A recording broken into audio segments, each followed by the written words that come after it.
یہ اسلام کے نام پر حاصل کیا جانے والا کلمہ لا الہ الا اللہ کی بنیاد پر وطن عزیز پاکستان ہے۔ اس کی رگوں میں دو قومی نظریے کا خون دوڑتا ہے۔ پاکستانی میڈیا ہر اس واقعے کو ہائی لائٹ کر دیتا ہے۔ پاکستان میں رہنے والے لوگ یہ سوچ بنا لیتے ہیں کہ جس ملک میں ہم رہ رہے ہیں پتہ نہیں یہ ملک کتنی بڑے جرائم کی آماج گاہ ہے۔ لاکھوں کی تعداد میں پاکستان سے پاکستانیوں نے ملک کو چھوڑا۔ درہم و دینار کا بندہ ہلاک ہو گیا۔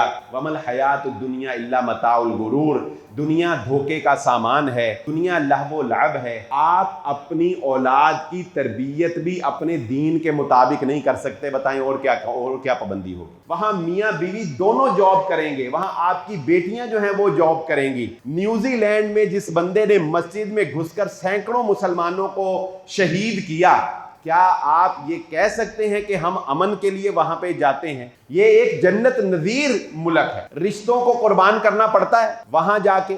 آپ نے اولاد چھوڑی، ماں باپ چھوڑے، بہن بھائی چھوڑے، آپ اپنے ماں باپ کے جنازے نہیں پڑھ سکیں گے۔ آپ عید قربان پر قربانی وہاں نہیں کر سکتے، آپ وہاں پہ عقیقہ نہیں کر سکتے۔ ہماری آج کی گفتگو پاکستان کے قیام کی مناسبت سے اگست کے مہینے میں 14 اگست کو لے کر سوشل میڈیا پہ آپ نے بینر دیکھ لیا ہوگا کہ بیرون ممالک پاکستانیوں کے اور پھر مسلمانوں کے جو دینی مسائل ہیں وہ کیا ہیں اور اس سے ہمیں کیا نتیجہ حاصل کرنا چاہیے۔ آج کے اس موضوع میں بہت سی باتیں ہم سمجھ سکیں گے، سیکھ سکیں گے، اور نوجوانوں کے لیے آج کا یہ موضوع ایک مشعل راہ کی اہمیت رکھتا ہے جس کی روشنی میں وہ اپنی منزل کا تعین کر سکیں گے۔ سب سے پہلے یہ بات سمجھ لیجئے کہ جس خطہ ارضی میں اللہ رب العزت نے آپ کو پیدا کیا ہے، یہ اسلام کے نام پر حاصل کیا جانے والا کلمہ لا الہ الا اللہ کی بنیاد پر وطن عزیز پاکستان ہے۔ اس کی رگوں میں دو قومی نظریے کا خون دوڑتا ہے کہ مسلمان ایک الگ قوم ہے اور ہندو ایک الگ قوم ہے۔ ہم کبھی بھی پرامن طریقے سے ایک ساتھ اور اکٹھے نہیں رہ سکتے۔ بدقسمتی سے میڈیا کے ذریعے سے بار بار پاکستان کے ایسے واقعات جو تقریباً ہر ملک میں روزانہ کی بنیاد پر پیش آتے ہیں، لیکن عقل مند ممالک کا میڈیا اپنے ہی ملک میں پیش آنے والے ایسے واقعات جن سے ملک کی جو ساکھ ہے اس کو یا ملک کا جو امیج ہے اس کو اگر کوئی دھچکا لگتا ہے تو وہ ایسے واقعات کو منظر عام پر نہیں لاتے، لیکن پاکستانی میڈیا بغیر کسی سینسر کنٹرول کے ہر اس واقعے کو ہائی لائٹ کر دیتا ہے جس واقعے سے پاکستان میں رہنے والے لوگ یہ سوچ بنا لیتے ہیں کہ جس ملک میں ہم رہ رہے ہیں پتہ نہیں یہ ملک کتنی بڑے جرائم کی آماج گاہ ہے۔ اس ملک میں رہنا پتہ نہیں کتنا مشکل ہو چکا ہے، یہ ملک پتہ نہیں ہمارے لیے کتنا خطرناک بن چکا ہے۔ جبکہ اگر آپ انٹرنیشنل نیوز کا مشاہدہ کریں گے تو آپ کو اس بات کا علم ہوگا کہ ایسے اور اس سے بھی بھیانک واقعات دنیا کے بہت سے ممالک میں پیش آتے ہیں، لیکن وہ لوگ ان کو ہائی لائٹ نہیں ہونے دیتے۔ جن میں بہت زیادہ میڈیا کنٹرول کرنے میں جن ممالک کا نام آتا ہے ان میں چائنا گویا کہ ٹاپرز میں ہم اس کو کہہ سکتے ہیں کہ وہ اس طرح کے کاموں کو بہت زیادہ کنٹرول کر کے رکھتا ہے۔ اس کا نتیجہ کیا نکلا، یعنی اس انوائرمنٹ کا نتیجہ کیا نکلا کہ ہمارا نوجوان یہ سمجھنے لگ گیا کہ میرا فیوچر پاکستان کے اندر نہیں ہے، میرا فیوچر کب ہے، جب میں پاکستان کو چھوڑ کر کسی مغربی ملک میں جا کر، یورپ، آسٹریلیا، کینیڈا، UK میں جا کر آباد ہوں گا، یا کسی خلیجی ملک میں مجھے موقع ملے گا پرفارمنس پلے کرنے کا تو میری لائف بنے گی، ادروائز مجھے پاکستان میں کوئی بھی محفوظ مستقبل بنانے کا موقع نہیں ملے گا۔ یہی سوچ کو لے کر آپ دیکھیں گے کہ لاکھوں کی تعداد میں پاکستان سے پاکستانیوں نے ملک کو چھوڑا، اور یہ سوچ اتنی خوفناک اور اتنی بھیانک ہے کہ اس سوچ کی وجہ سے ہمارے سینکڑوں نوجوان غیر قانونی طریقے سے جب ڈنکی لگا کر دوسرے ملکوں میں جانے کی کوشش کرتے ہیں تو جو خوفناک انجام سے ان کو دوچار ہونا پڑتا ہے وہ سن کر میرے اور آپ کے رونگٹے کھڑے ہو جائیں گے۔ پچھلے دنوں آپ نے میڈیا کے اوپر یہ خبر پڑھی ہوگی کہ 2 سگے بھائی ڈنکی لگا کر جا رہے تھے، ایک موقع ایسا آیا کہ وہاں پر بالکل خاموشی اختیار کرنا ضروری تھا، جبکہ ان میں سے ایک بھائی کو کھانسی تھی، کھانسی کا مرض تھا، اس کی کھانسی رک نہیں سکتی تھی۔ چنانچہ اس سمگلر نے کہا کہ اگر یہ اب کھانسا تو ہمیں اس کی کھانسی کی وجہ سے سارے پکڑے جائیں گے، لہذا اس کو ہمیں سمندر برد کرنا پڑے گا۔ سگے بھائی نے اپنے بھائی کو خود اٹھا کر سمندر میں پھینک دیا، اس لیے کہ اس کی کھانسی کی وجہ سے شور ہوگا اور سارے دیگر لوگ بھی پکڑے جائیں گے۔ اس سے زیادہ خون سفید ہونے کی مثال آپ کے سامنے اور میں کیا پیش کر سکتا ہوں۔ اب اس سارے سینیریو کے پیچھے جو تحریک کام کرتی ہے وہ صرف یہ ہے کہ جو میں نے آپ کے سامنے سورہ شورا کی آیت نمبر 20 پڑھی اور رسول اللہ صلی اللہ علیہ وآلہ وسلم نے جو مال کی حرص، طمع اور لالچ کی مذمت بیان کی، میں اس پر کئی مرتبہ آپ کے سامنے پورے جمعہ میں خطبات میں بات رکھ چکا ہوں، اس لیے ان باتوں کو میرا خیال ہے آج دہرانے کی ضرورت نہیں ہے۔ یقیناً وہ آیات اور وہ احادیث ہماری گفتگو کے ساتھ ساتھ آپ کے ذہنوں میں تازہ ہوتی رہیں گی کہ درہم و دینار کا بندہ ہلاک ہو گیا، وَمَا الْحَيَاةُ الدُّنْيَا إِلَّا مَتَاعُ الْغُرُورِ، دنیا دھوکے کا سامان ہے، دنیا لہو و لعب ہے، دنیا کی عیش اور تنگ آسانی نے انسان کے دین کو تباہ و برباد کیا ہے۔ اور یہ آیت کہ جو دنیا کا رسیہ ہوتا ہے اللہ کہتے ہیں ہم اسے دنیا دے دیتے ہیں۔ اب ہم نتیجہ نکالتے ہیں کہ دیکھیے بیرون ممالک جا کر ہمیں ملتا کیا ہے اور ہم کھوتے کیا ہے۔ بیرون ممالک جانے سے جو سب سے بنیادی چیز ہمیں ملتی ہے وہ سوائے مال و دولت کے آپ اور کچھ نہیں کہہ سکتے۔ میں انشاءاللہ اس پہ مکمل دلائل سے آپ کے سامنے بات کروں گا۔ اب مثلاً آپ کہہ سکتے ہیں کہ وہاں پہ ہمیں امن ملتا ہے، یہ بات غلط ہے۔ آپ کہہ سکتے ہیں وہاں پہ ہمیں کوالٹی لائف ملتی ہے، یہ بات غلط ہے۔ اس طرح کی اور بہت سی باتیں جو ہم سمجھتے ہیں غیر جو ہے وہ مرئی طریقے سے ہمیں میڈیا کے ذریعے سے یا خفیہ جو پلاننگ ہوتی ہے 5th جنریشن وار کی، اس کے ذریعے سے ہمارے ذہن میں انجیکٹ کر دی جاتی، حقیقت وہ نہیں ہوتی، حقیقت کچھ اور ہوتی ہے۔ وہ انشاءاللہ ہم ساری باتیں کریں گے۔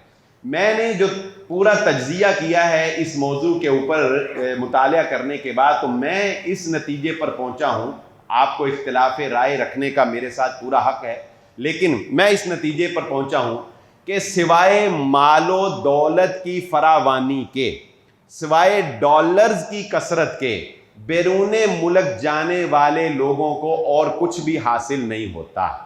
اس کے مقابلے میں جو چیزیں ان کو قربان کرنی پڑتی ہیں وہ بہت ہی زیادہ ہیں۔ اگر ان قربانیوں کو جو وہ دیتے ہیں موازنہ کیا جائے ان ڈالر سے جو ان کو ملتے ہیں تو ایک عقل مند ذی شعور انسان یہ کہے گا کہ انہوں نے گھاٹے کا سودا کیا ہے۔ سب سے پہلی بات، وہاں پر جا کر آپ کو ایک جنگ لڑنی پڑتی ہے، اور وہ جنگ ہے مذہب اور سائنس کی جنگ۔ مغربی ممالک کے اندر مذہبی ذہن اور مذہبی سوچ رکھنے والے بندے کو کھلی فضا میں سانس لینے کی اجازت نہیں ہے۔ وہ لوگ سائنس کو ہی اپنا دین بنا چکے ہیں، چنانچہ ہر وہ بندہ جو کسی بھی مذہب کی بات کرے گا ان کے نزدیک وہ بندہ کبھی بھی ان کی گڈ بک میں شامل نہیں ہو سکتا۔ اس کو کسی بھی وقت کسی بھی بڑی مخالفت کا سامنا کرنا پڑ سکتا ہے، اس کے لیے اس کو اپنا دین قربان کرنا پڑے گا۔ وہاں پر آپ کو اپنا دین قربان کرنا پڑے گا۔ اب یہ فیصلہ آپ نے کرنا ہے کہ آپ نے ڈالرز کے چکر میں اپنا دین قربان کرنا ہے یا آپ نے ڈالر لینے ہیں۔ بہت سے لوگ یہ کہیں گے کہ نہیں، ایسا تو نہیں ہے، وہاں پر ہم بڑی اچھی نمازیں پڑھ سکتے ہیں، وہاں پر ہم بڑے اچھے روزے رکھ سکتے ہیں، وہاں پر ہم بڑی اچھی دین کی پریکٹس کر سکتے ہیں۔ تو یاد رکھیں، یہ صرف دین کو مذہب کی شکل دینے کا ایک آسان سا فارمولہ ہے۔ آپ وہاں دین اسلام کو بطور دین نہیں لاگو کر سکتے یا بطور دین اس کے اوپر نہیں چل سکتے، ہاں بطور مذہب چل سکتے ہیں۔ مذہب کیا ہے کہ میں کھٹکتا ہوں دل یزداں میں کانٹے کی طرح، تو فقط اللہ اللہ اللہ۔ آپ صرف اپنا نماز روزہ درست کر سکتے ہیں، آپ اپنی اولاد کی تربیت بھی اپنے دین کے مطابق نہیں کر سکتے۔ بتائیں اور کیا پابندی ہوگی؟ بات سمجھیں؟ اگر آپ یہ کہیں نا کہ دین کو بطور نظام، بطور نظریہ حیات میں ان ممالک میں رہ کے فالو کر لوں، تو یہ ممکن نہیں ہے۔ اور یہ بھی خال علاقوں میں ہے کہ جہاں آپ کو مساجد میسر ہیں، اور وہ بھی یو کے اندر کچھ جگہیں ایسی ہیں جہاں پر آسانی سے مساجد میسر ہیں، وگرنہ میرے پاس اس وقت سینکڑوں کی تعداد میں بیرون ممالک سے آنے والے سوالات موجود ہیں، جن میں سے میں صرف ایک سوال آپ کے سامنے رکھ دیتا ہوں۔ مجھے ایک شخص نے سوال کیا کہ میں جس جگہ پہ کام کرتا ہوں وہاں پر با جماعت نماز نہیں پڑھ سکتا، تو میں جمعہ کیسے ادا کروں؟ میں نے اس کو کہا کہ آپ کے قریب اگر کوئی مسجد ہے تو آپ وہاں جا کے کیوں نہیں پڑھتے؟ اس نے کہا، یہ یورپ کے کسی ملک کا نام مجھے یاد نہیں ہے، لیکن یورپین ملک میں سے ایک ملک تھا۔ تو اس نے کہا کہ جہاں میں جاب کرتا ہوں وہاں سے مسجد جانے کے لیے 4 گھنٹے کا سفر کرنا پڑتا ہے۔ میں نے کہا چلیں کوئی بات نہیں، آپ جس جگہ پہ کام کرتے ہیں، جس فیکٹری میں، وہاں کوئی دوسرا مسلمان ہوگا، آپ اس کو اپنے ساتھ اٹیچ کر کے جو ہے وہ جماعت کروا لیا کریں، اور جمعہ جو ہے وہ آپ اپنا جماعت کروا لیا کریں۔ تو اس نے کہا کہ حضرت بات یہ ہے کہ میں جس جگہ پر کام کرتا ہوں وہاں دور دور تک میری فرم میں کوئی دوسرا مسلمان موجود نہیں، میں اکیلا مسلمان ہوں۔ یعنی صرف چند ایک لوگوں کی مثالوں سے ہم یہ نہیں فیصلہ کر سکتے کہ ان کو وہاں پہ نماز روزے کی اجازت۔ وہاں پر اذان سننے کے لیے کان ترس جائیں گے آپ کے کہ آپ کو وہاں پر اذان کی آواز بھی آئے گی۔ پھر اگر ان کو یہ پتہ چل گیا کہ آپ اپنے بچے کو وہ تعلیم دے رہے ہیں جو ریاستی اصولوں کے اور ایجنڈے کے خلاف ہے، تو وہ آپ کا بچہ اسی وقت آپ سے چھین لیں گے۔ تو بتائیں، جب آپ کی اولاد ہی انہوں نے آپ سے چھین لی اور آپ کی اولاد ہی دین اسلام پہ قائم نہ رہی، تو فقط آپ کے نماز روزے سے آپ کو کیا ملے گا؟ دین کا تو گویا وہاں آپ نے جنازہ نکال دیا۔ پھر اگلی بات، اگر آپ وہاں کے انوائرمنٹ کو دیکھیں گے تو وہاں پر اس وقت جو معاشی حالات جا رہے ہیں وہ اتنی تنگی کا سامان ہے کہ وہاں پر آپ کو اپنی بیٹیوں سے بھی نوکریاں کروانی پڑیں گی، اپنی بیوی سے بھی نوکری کروانی پڑے گی۔ وہاں میاں بیوی دونوں جاب کریں گے، وہاں آپ کی بیٹیاں جو ہیں وہ جاب کریں گی، اور جن اداروں میں وہ جاب کریں گی اس کے بعد ان کا جو دین کا حال ہوگا وہ کسی سے پنہا نہیں ہے۔ آپ اپنی بچوں کی شادیاں اپنی مرضی سے نہیں کر سکیں گے. یہاں پر رشتے تلاش کرنے کے لیے ہم کتنی کھپائی کرتے ہیں, لیکن وہاں پر نہیں. یہ جرت ہی آپ کے اندر نہیں ہوگی کہ آپ اپنی جو ہے وہ بچے کے اوپر کوئی رشتے کے معاملے میں کوئی اپنا مرضی یا ولی کا کوئی کنسیپٹ جو ہے وہ لاگو کر سکیں. اپنے بچے کو تھپڑ مارنا یا ڈانٹنا جو ہے وہ ممکن نہیں رہا. اور اگر آپ بات کرتے ہیں کہ وہاں پہ ہمیں امن و امان ملے گا کہ جی یہاں پاکستان میں بہت جرائم ہیں اور وہاں امن ہے, تو لیں امن کی بات سن لیں. ابھی جائیے, اور میں زیادہ دور کی مثال نہیں دیتا, صرف جسٹ 4 دن پہلے کی یو کے کی نیوز پڑھ لیں. ایک عیسائی نے 4 مسلمان بچوں کا قتل کیا. اس کے رد عمل کے طور پر خود عیسائی نے ہی, یا جس طرح بھی ہوا, کچھ عیسائی لوگوں کا مرڈر ہوا. نتیجے میں آپ نے نیوز پڑھی ہوں گی کہ یو کے اندر ایک تحریک کھڑی ہو گئی ہے کہ مسلمانوں کو یہاں سے نکالا جائے. ان کی مسجدوں کو توڑا جا رہا ہے اور مسلمانوں کو تلاش کر کر کے قتل کرنے کی کوششیں کی جا رہی ہیں. حتیٰ کہ حکومت نے وہاں پر فوج طلب کر لی اور وہاں پر کرفیو جو ہے انہیں لگانا پڑ گیا اس علاقے کے اندر. یہ آپ امن کہہ سکتے ہیں کہ امن ہے؟ نیوزی لینڈ میں جس بندے نے مسجد میں گھس کر سینکڑوں مسلمانوں کو شہید کیا, کیا آپ یہ کہہ سکتے ہیں کہ ہم امن کے لیے وہاں پہ جاتے ہیں؟ یعنی جس وقت کوئی بھی, اس لیے اس کی 2 وجہ ہیں, اس کی 2 بنیادی وجہ ہے, میں آپ کو بتاتا ہوں. ایک تو ہے مذہبی تعصب. ان لوگوں کے اندر مذہب کے پیروکاروں کے خلاف ایک نفرت پائی جاتی ہے. وہ نفرت عارضی طور پہ دبی ضرور ہوئی ہے, لیکن جیسے ہی وہ ابھرتی ہے وہ آپ کو اسی وقت قتل کر دیتے. دوسرا تعصب ہے نسلی تعصب. ان کے ہاں نسلی تعصب پایا جاتا ہے, یہ مذہب سے بھی بالا تر ہے. وہ کیا ہے کہ جس کو وہ یہ دیکھتے ہیں کہ یہ ہماری نسل سے نہیں ہے, یہ گورا نہیں ہے, چاہے وہ عجمی ہے, وہ عربی ہے, وہ ہندو ہے, وہ سکھ ہے یا وہ پارسی ہے, وہ اگر گورا نہیں ہے نا, تو ان کے اندر بعض تنظیمیں ایسی شدت پسند ہیں جو نسلی تعصب کی بنیاد پر کئی جو ہے وہ غیر نسلی لوگوں کا قتل عام کر چکی. لیکن یہ خبریں ہماری نظر میں پتہ نہیں آتی نہیں ہیں یا ہم تک پہنچتی نہیں ہیں. اس کے باوجود ہم دیوانہ وار جو ہے وہ وہاں پر بھاگے چلے جا رہے ہیں. حلال فوڈ وہاں پر کھانے کے لیے بہت زیادہ اہتمام کرنا پڑتا ہے. یعنی وہاں پر کسی بھی لمحے ذرا سی چونک ہو جائے تو کوئی پتہ نہیں کہ جو گوشت آپ کھا رہے ہیں وہ سور کا گوشت بھی ہو سکتا ہے. وہاں کوئی چونک ہو جائے تو کوئی پتہ نہیں کہ آپ جو گوشت کھا رہے ہیں وہ جھٹکے کا گوشت ہو سکتا ہے. یعنی پھونک کا قدم رکھیں گے تو ٹھیک ہے, وگرنہ تھوڑی سی سستی جو ہے وہ آپ کے جسم میں حرام جو ہے اس کو آپ کا جسم کا حصہ جو ہے وہ بنا دے گی. پھر یہی کافی نہیں ہے, وہاں پر عام طور پہ جو لوگ جاتے ہیں وہ اس وجہ سے بھی جاتے ہیں کہ تعلیم حاصل کرنے کے لیے.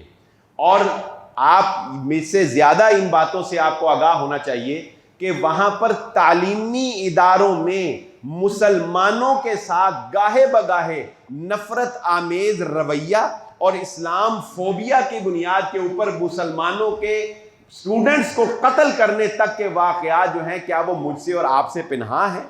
اور پھر وہاں کی یونیورسٹیز کے اندر جس طرح سے مسلمانوں کے بچے بے راہ روی کا شکار ہوتے ہیں, یہ ساری باتیں ہم کیوں نہیں سمجھتے کہ ہمارا وطن عزیز پاکستان آج بھی اگر ہم ٹھیک ہو جائیں تو یہ ایک جنت کی مثال پیش کر سکتا ہے. یہ ایک جنت نظیر ملک ہے. رشتوں کو قربان کرنا پڑتا ہے. وہاں جا کے آپ نے اولاد چھوڑی, ماں باپ چھوڑے, بہن بھائی چھوڑے, آپ اپنے ماں باپ کے جنازے نہیں پڑھ سکیں گے, آپ عید قربان پر قربانی وہاں نہیں کر سکتے, آپ وہاں پہ عقیقہ نہیں کر سکتے. وہاں پر مالدار لوگ اپنی زکوٰۃ اپنے کسی بہن بھائی کسی غریب کو وہاں پر نہیں دے سکتے, یہاں ان کو بھیجنی پڑتی ہے. ایسے بے شمار بینیفٹس ہیں جو روحانی ہیں, جو دینی ہیں, جو یہاں پر آپ کو میسر آ سکتے ہیں, لیکن وہاں پر یہ بینیفٹس جو ہیں یہ آپ کو قطعاً میسر نہیں آئیں گے. یہ اخلاقی اقدار ہیں جن کا جنازہ نکل جاتا ہے.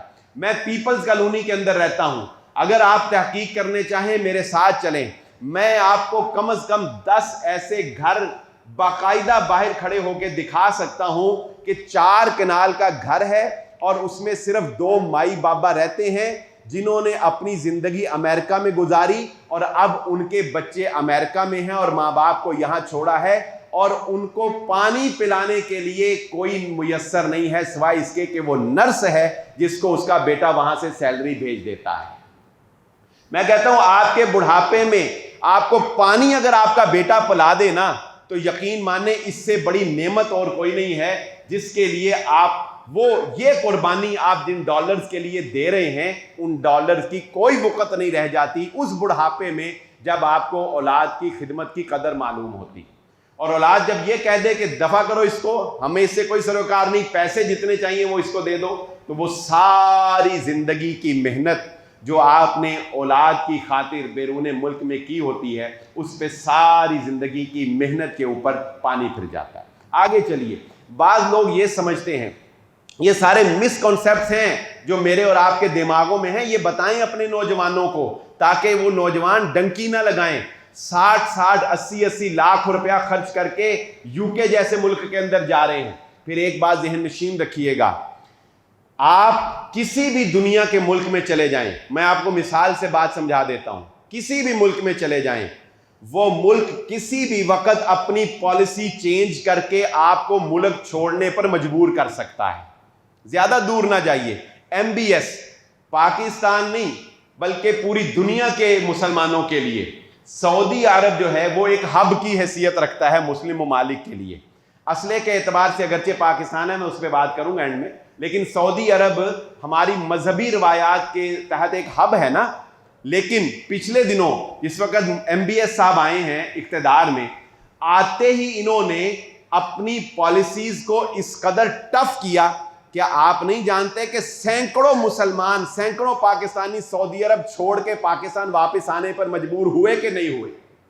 وہاں ان کی عرصوں کی چاہے محنت تھی، عرصوں کا کاروبار تھا، چند ایک بچے جو بہت زیادہ سیٹل تھے، ادروائز کتنے لوگ یہاں پہ آئے۔ سالوں کی محنت پر 1 منٹ میں کوئی ملک آپ کے پانی پھیر سکتا ہے، اپنے ملک میں ایسا ممکن نہیں ہوتا۔ بات اکثریت کی ہو رہی ہے، ریئر کیسز ہر جگہ پہ ہوتے ہیں۔ یعنی آپ کے 40 سال کی محنت ہے لیکن وہ بیرون ملک میں ہے، وہ ملک اپنی پالیسی چینج کر کے اسی وقت ختم کر سکتا ہے۔ آئرلینڈ کا یہ واقعہ ہے، 2 دوستوں نے وائلیشن کی، نیشنلٹی تھی ان کے پاس، ایک خاتون کے ساتھ انہوں نے وائلیشن کی، خاتون نے مقدمہ درج کیا، جج نے مقدمہ سنا، جج نے ان کو پاکستانی تھے ڈیپورٹ کر دیا پاکستان میں۔ جو وکیل تھا اس نے کہا، یہ بڑے سننے والے الفاظ ہیں، وکیل نے کہا جج کو کہ یہ ہمارے ملک کا نیشنلٹی ہولڈر ہے، یہ ہمارے ملک کا نیشنلٹی ہولڈر ہے، ہم اسے نکال نہیں سکتے۔ جج نے کہا نیشنلٹی دی بھی ہم نے ہے، کینسل بھی ہم کر رہے ہیں۔ بات سمجھے؟ انہوں نے کہا دینے والے کون؟ جج نے کہا دی بھی ہم نے، انہوں نے کہا جی، انہوں نے کہا پھر کینسل بھی ہم کر رہے ہیں۔ تو بھول جائیے کہ آپ کے پاس گرین کارڈ ہے، بھول جائیے کہ آپ کے پاس نیشنلٹی ہے۔ جب ان کو دیکھیں، ان کو ضرورت ہے افراد کی، وہ آپ سے کام لینے کے لیے آپ کو بلاتے ہیں۔ جس دن آپ ان کے کام کے نہیں رہیں گے، ان کو آپ سے کوئی غرض نہیں ہے، وہ آپ کو زیرو کر کے اپنے ملک سے باہر کر دیں۔ اپنے وطن میں رہ کر نام کمانے کی کوشش کرو اور وطن کے ساتھ وفا کرو، اللہ رب العزت تمہاری دنیا بھی سنوار دے گا، تمہاری آخرت بھی سنوار دے گا۔ میں مثال سے بات کرتا ہوں، ڈاکٹر عبد القدیر صاحب، اور آپ لوگ جانتے ہوں گے میرے قریبی دوست ہیں سعید فاروقی صاحب، میرے کلاس فیلو بھی ہیں، ان کی ڈاکٹر عبد القدیر صاحب سے ڈائریکٹ ریلیشن تھا، یعنی ڈائریکٹ ملاقات تھی، کافی کلوز تھے ان کے۔ لیکن یہ باتیں ڈاکٹر عبد القدیر صاحب کی تحریر میں آن دی ریکارڈ بھی موجود ہیں اور سعید صاحب بھی ان کی تصدیق کرتے ہیں۔ ڈاکٹر صاحب کہتے ہیں کہ جس وقت میں یورپ میں تھا، اب یہ ذرا وہ نوجوان جو اپنا فیوچر برائٹ کرنے کے لیے پاکستان چھوڑتے ہیں وہ ذرا میری اس بات کو سنیں، اور بالخصوص ٹیلنٹ، ہمارا جو ٹیلنٹ ادھر جا رہا ہے نا، وہ ٹیلنٹ ذرا اس بات کو اپنے ہی ایک لیڈر کی، اپنے ہی ایک ہیرو کی مثال کو ذرا میری زبان سے سنیے گا۔ ڈاکٹر صاحب کہتے ہیں کہ جس وقت میں جرمنی میں، یورپ میں تھا، تو میرے پروٹوکول کا اندازہ آپ صرف اتنی بات سے لگا لیں کہ مجھے کسی بھی ملک میں جانے کے لیے وہاں پر ویزا لینے کی ضرورت نہیں پڑتی تھی، صرف 10 منٹ کے نوٹیفیکیشن پر میرا اپنا پرسنل جہاز آ جاتا تھا جو مجھے کہیں میں کہوں وہ مجھے وہاں لے کے جا سکتا۔ اتنی اتھارٹی جس بندے کی ہو کہ وہ کہے کہ جی میں نے امریکہ جانا ہے، کوئی ویزا نہیں، جہاز کھڑا ہے، جی آپ بیٹھے اور چلے جائیں، اس سے اوپر پروٹوکول آپ بتائیں کیا ہو سکتا ہے؟ یہ سن 1970 کے بعد کی باتیں۔ وہ کہتے ہیں میں پاکستان آیا، پاکستان آنے کے بعد وہ کہتے ہیں کہ مجھے 6 مہینے پاکستان میں سیلری نہیں ملی۔ میں نے پاکستان آیا، مجھے 6 مہینے پاکستان میں تنخواہ نہیں ملی۔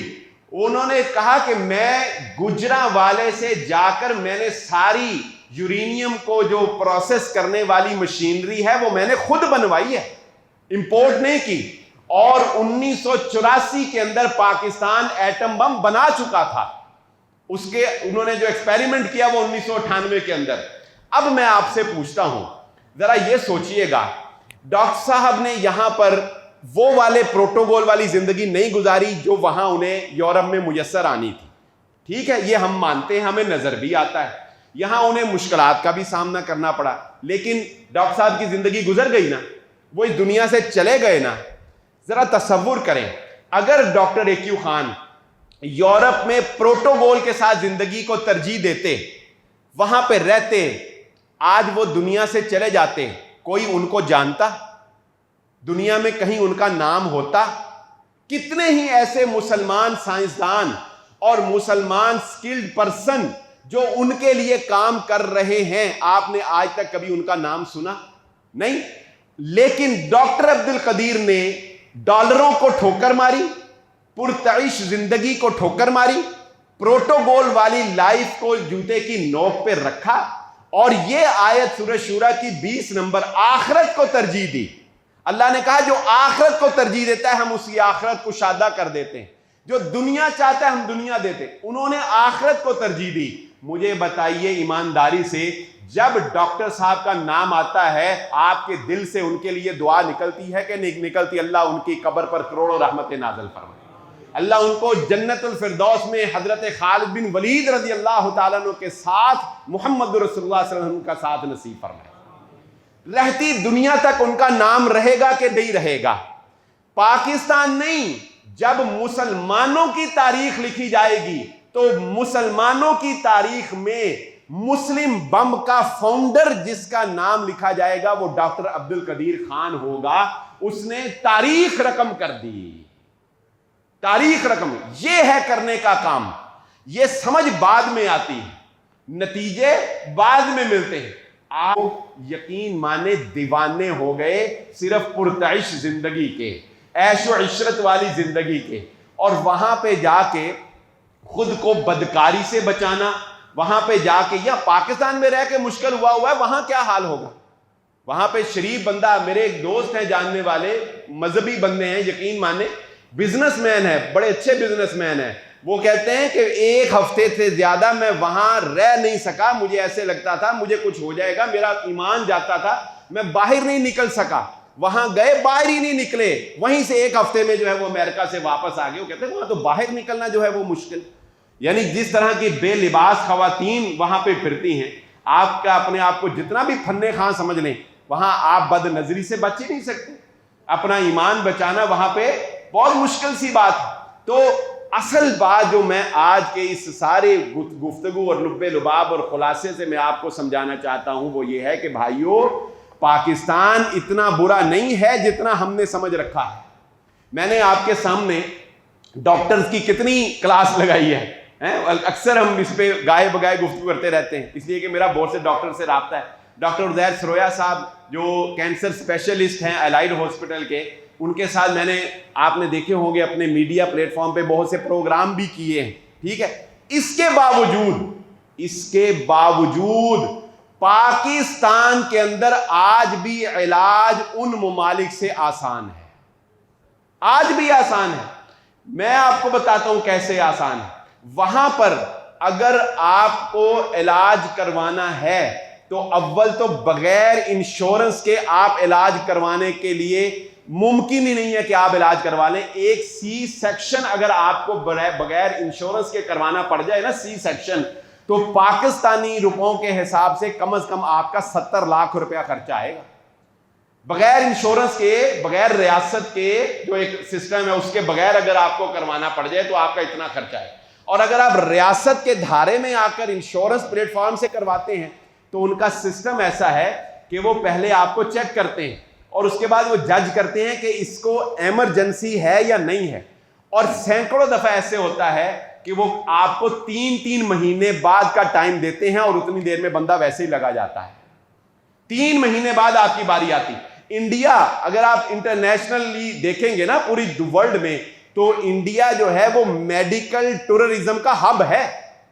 میڈیکل ٹورزم کا انڈیا ہب ہے. یعنی وہ لوگ جو صرف علاج کروانے کے لیے انڈیا میں آتے ہیں، وہ پوری دنیا میں سب سے زیادہ لوگ جو آتے ہیں وہ انڈیا میں آتے ہیں. کیوں؟ اس لیے کہ یورپ میں، یو کے میں، کینیڈا میں علاج اتنا مشکل ہے، اتنا لینتھی ہے، اتنی دیر بعد باری آتی ہے کہ وہ وہاں سے یہاں آ کے علاج کرا کے چلے جاتے ہیں. اور تو اور میں آپ کو قطر کی مثال دے دیتا ہوں. قطر میں یہ پچھلے 15 دن کا واقعہ ہے. قطر کا ایک ملازم، اس پہ پوری ایک ڈاکومنٹری ویڈیو بنی ہے کہ قطر کا جو ملک ڈیولپ ہوا ہے نا، بڑی تیزی سے انہوں نے فٹ بال کے گراؤنڈ وغیرہ بنائے ہیں، اس میں انہوں نے مزدوروں کا استحصال کیسے کیا ہے. اس پہ پوری ڈاکومنٹری ہے، انٹرنیٹ پہ پڑھی، آپ دیکھ سکتے ہیں. تو کچھ دن پہلے کی بات ہے، قطر میں ایک بندہ پاکستانی مزدور تھا، اس کی بیک بون میں مسئلہ ہوا. انہوں نے ٹیسٹ وغیرہ کروائے تو وہ علاج، اس کا ایک پروسیجر تھا. وہاں کی کمپنی نے اس کو کہا کہ تم پاکستان میں جا کے علاج کروا لو، تمہارا پاکستان کے علاج کا خرچہ ہم برداشت کر لیں گے، ہم قطر میں تمہارا علاج افورڈ نہیں کر سکتے. قطر میں تمہارا علاج ہم افورڈ نہیں کر رہے، تم پاکستان میں جا کے علاج کروا لو. یعنی یہ دور کے ڈھول سہانے ہیں، یاد رکھیں یہ بات.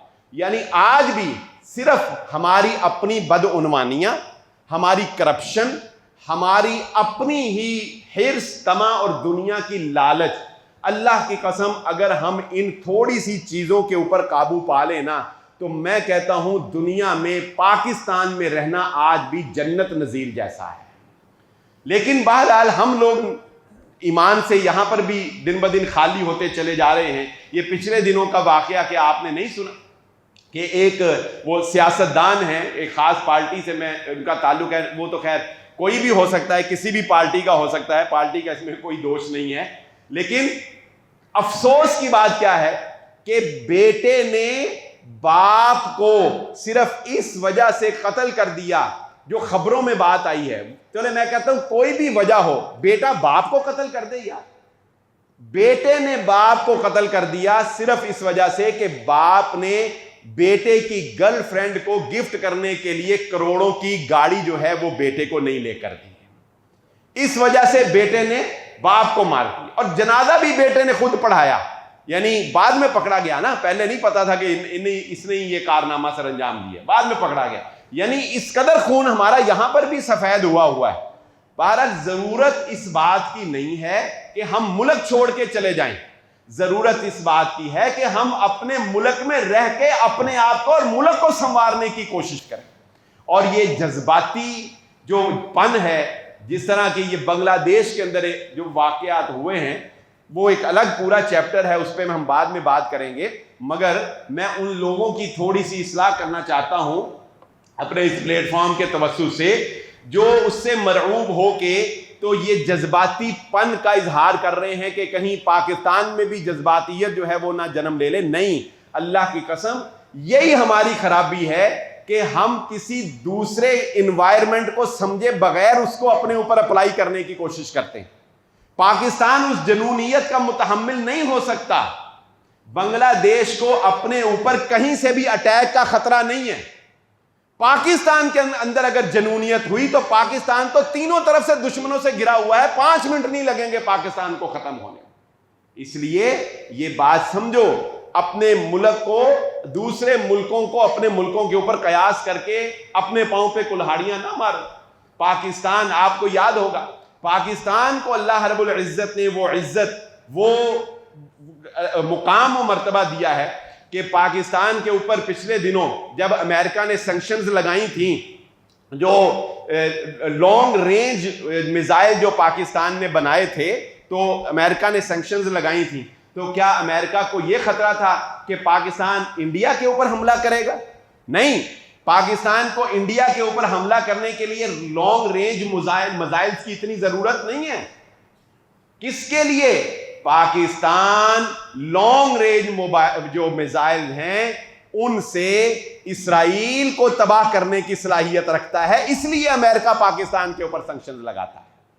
یعنی وہ یہ جانتے ہیں کہ پاکستان اس وقت یہ صلاحیت رکھتا ہے کہ اس کے پاس اتنے دور تک مار کرنے والے میزائل موجود ہیں جو اسرائیل تک پہنچ سکتے ہیں، اس لیے پاکستان کے اوپر اور چائنا کے اوپر اس کے ساتھ پابندیاں لگائی گئی۔ تو آج بھی یہ مٹی ذرا نم ہو تو بڑی زرخیز ہے ساقی۔ اے مسلمانوں، آخری بات کر کے بات کو ختم کرتا، اسی آیت کے تناظر میں، سورہ شورى کی آیت نمبر 20 اور ان تمام احادیث کے تناظر میں جو محمد الرسول اللہ صلی اللہ علیہ وآلہ وسلم نے بیان کی، ایک بات آپ کے لیے اور اپنے لیے، اور ہم جتنے بھی نااہل ہیں، ہم نے بیرون ملک سے آنے والی کئی آفروں کو ٹھکرایا، اور ہم نے تو پاکستان سے کئی آفروں کو ٹھکرا دیا۔ آپ کے ساتھ دارالسلام کے ساتھ 17 سال سے وفا کی ہے کہ نہیں کی ہے بتا؟ یہ تو اب آ کے وہ بھی ہائی کمانڈ سے بڑی مشکل سے اجازت لے کے ایک آدھا جمعہ چھوڑتے، اوپر تک بات کرنی پڑتی ہے، پھر کہیں ایک آدھے جمعے کی اجازت وہ بھی سالوں بعد ملی۔ ہم نے تو الحمدللہ جو بات کر رہے ہیں آپ کے سامنے عملی ثبوت کھڑا ہے، ہم نے وفا کر کے دکھائی، اور یہی پیغام ہم آپ کو دے رہے ہیں کہ وفا کرو، مفادات ایک طرف، آفرز ایک طرف، وفا کرو۔ اللہ رب العزت وفا کا صلہ دیتا ہے، اور وفا کا صلہ دنیا میں بھی ملتا ہے اور آخرت میں بھی ملتا ہے، اور دنیا میں نہ ملے، دنیا میں تو آپشنل ہے، آخرت میں کمپلسری ہے، دنیا میں ملے نہ ملے آخرت میں اللہ ضرور عطا کرنے والا ہے۔ آخری جملہ نوٹ کر لو اپنی ڈائری پہ جا کے، ہمارے آباء و اجداد نے مالدار ہونے کے باوجود سونے کی بھری ہوئی تجوریوں کو وطن عزیز پاکستان کے لیے ہجرت کر کے ہندوستان کے اندر چھوڑ دیا تھا۔ ہمارے بزرگوں نے سونے سے بھری ہوئی تجوریوں کو پاکستان کے لیے انڈیا میں چھوڑ کر ہجرت کی تھی۔ آج انہی تجوریوں کو دوبارہ بھرنے کے لیے ہم پاکستان چھوڑ کے بیرون ممالک جا رہے ہیں، انہی تجوریوں کو بھرنے کے لیے۔ ان تجوریوں کو بھرنے سے کچھ نہیں ملے گا۔ ہمارے آباء و اجداد نے قربانی اس لیے دی تھی تاکہ اس وطن عزیز پاکستان میں ہم اللہ کی غلامی میں آزادانہ زندگی گزار سکیں، اور آج بھی یہاں پر بہت کچھ کرنے کو ہے۔ جتنی آزادی اس منبر پہ کھڑے ہو کے، جتنی آزادی سے میں گفتگو کر لیتا ہوں، آپ بتائیے کسی دنیا کے کسی اور ملک کے اندر یہ کام نہیں کیا جا سکتا۔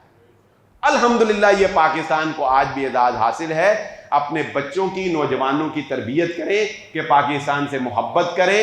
ہاں، باہر جانا ہم نہیں کہتے، موضوع وقت اجازت نہیں دیتا، مگر نہ اس پر بھی بات کر لیتے۔ باہر جانے کو ہم برا نہیں کہتے، لیکن باہر جاؤ، کسی مقصد سے جاؤ، بزنس کرنے کے لیے جاؤ یا کسی عارضی تعلیم حاصل کرنے کے لیے جاؤ، اپنے آپ کو پختہ بناؤ، وہاں سے کچھ لے کے ادھر آؤ، وہاں سے ادھر فائدہ پہنچاؤ، نہ کہ اپنی نسلیں برباد کر کے وہاں پر بیٹھے رہو۔ اللہ رب العزت سے دعا ہے اللہ جو کہا اور جو سنا سمجھنے کی اور عمل کرنے کی توفیق عطا فرمائے۔ وآخر الدعوانا الحمدللہ رب العالمین۔